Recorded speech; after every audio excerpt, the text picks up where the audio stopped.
ওই দিনটা ছিল রবিবার। বাড়িতে আর কেউ ছিল না, শুধু আমি। আমার বাবা মা চাচার বাড়িতে গিয়েছিলেন কিছু জরুরি কাজের জন্য। আমি ওখানেই ছিলাম, কিন্তু আগের রাতে বাসায় ফিরে এসেছিলাম।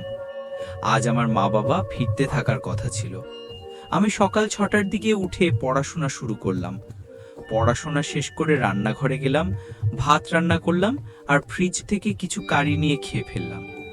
আজ এরম কি স্কুলে যাওয়ার মুড ছিল না, কিন্তু বাবা তো সেই স্কুলের প্রধান শিক্ষক, তাই স্কুল এড়ানো সম্ভব ছিল না। জোর করেই সাইকেল নিয়ে স্কুলের দিকে রওনা দিলাম। পথে বন্ধুর ঘর সামর কাছে একটু থামলাম একসাথে যাওয়ার জন্য, কিন্তু যখন আমি ওর বাড়িতে পৌঁছাই কেউ কোনো সাড়া দিল না। ভাবলাম হয়তো সে আগে থেকেই চলে গেছে, তাই আমি একাই এগিয়ে চললাম। স্কুলে পৌঁছালে আমি একেবারে হতবাক। প্রধান গেট বড় একটা তালা দিয়ে বন্ধ, কিন্তু স্কুল তো আজ বন্ধ ছিল না। কেউ এখনো আসেনি নাকি? আমি ইমনদার অপেক্ষায় থাকলাম, আমাদের স্কুলের পরিচারক, যার কাছে চাবি ছিল। এই সময় একা একা স্কুলের সামনে দাঁড়িয়ে থাকতে থাকতে আমার একটু ভয় লাগছিল, কারণ স্কুলের ঠিক পাশেই একটা কবরস্থান। ভাবতে ভাবতে আমি তালার কাছে এগিয়ে গেলাম। হঠাৎ এক ঝড়ো হাওয়া বয়ে গেল আর লকটা নিজেই খুলে গেল। সাথে সাথেই মনে হলো কেউ আমার পাশ দিয়ে হেঁটে গেল। আমি তড়ি ঘড়ি ঘুরে দেখলাম, কিন্তু কাউকে পেলাম না। কিছুক্ষণ পর ইমনদা এলেন।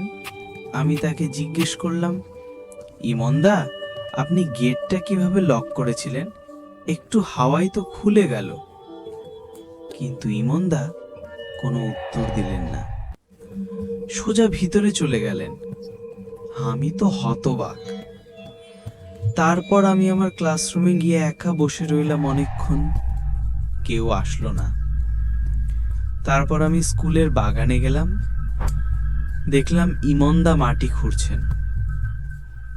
আমি তাকে জিজ্ঞেস করলাম, কি হচ্ছে? স্কুলে এখনো কেউ কেন আসেনি? আজ বন্ধ কি?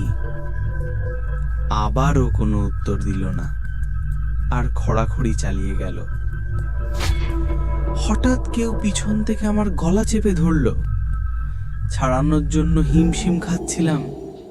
ঘুরে দেখি কেউ ছিল না। আবার ফিরে তাকালে ইমনের দাঁড়া বাতাসের মতো অদৃশ্য হয়ে গেছে।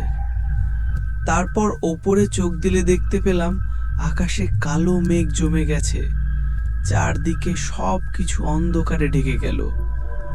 তবে রে, আমি কোথায়? এ তো কবরস্থান। আমি কি করে এখানে এলাম? বুঝতেই পারছিলাম না কি ঘটছে। হঠাৎ সামনে ইমন দাদা দাঁড়িয়ে থাকতে দেখলাম। ইমন দাদা, আমরা দুজন কি করে এখানে এসে পড়লাম? ইমনদা সারাটা সময় চোখ বন্ধ রেখেছিল।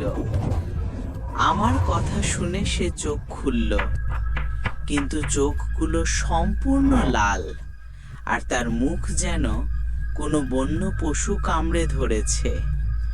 ওই মুহূর্তে আমি বুঝলাম, হয়তো এই কবরস্থান থেকে বেঁচে বেরোতে পারবো না। আমি চোখ বন্ধ করে ঈশ্বরের নাম ধরাধর করে বললাম।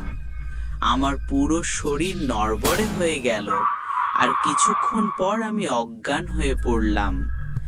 যখন আমি হুঁশ ফিরালাম, তখন আমি একটা হাসপাতালে শয্যায় ছিলাম। আমার মা বাবা আমার সামনে দাঁড়িয়ে ছিল। আমাকে জিগে দেখে বাবা জিজ্ঞেস করলো, তুই ওই কবরস্থানে কেন গেছিলি? উত্তর দেওয়ার বদলে আমি শুধু জিজ্ঞেস করলাম, আমি এই হাসপাতালে কিভাবে এলাম? এক লোক স্কুলের পাশের কবরস্থানের থেকে যাচ্ছিল। সে তোমাকে এক কবরের কাছে অজ্ঞান অবস্থায় পড়ে থাকতে দেখেছিল, আর তোকে এখানেই নিয়ে এসেছে। আর ওর নাম রাজেশ।